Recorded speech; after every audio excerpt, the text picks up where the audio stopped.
रामायण कथा।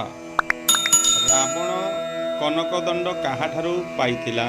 उत्तर वरुणंक ठारू। रावण काहाठारू शतमाया विद्या शिक्षा करिथिला? उत्तर नवात और कवच ठारू। रावणर मंत्रींक नाम कौन?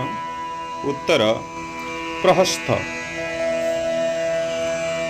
बाली सहित रावणर केउठारे भेट होइथिला?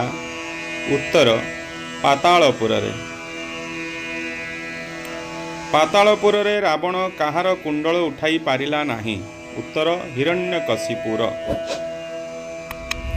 राम लक्ष्मण को वध करिवा पई सुपर्णखार भाई खरदैत्य केते सैन्य पठाइथिला?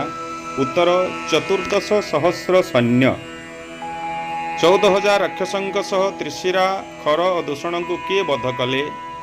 उत्तर राम एवं लक्ष्मण।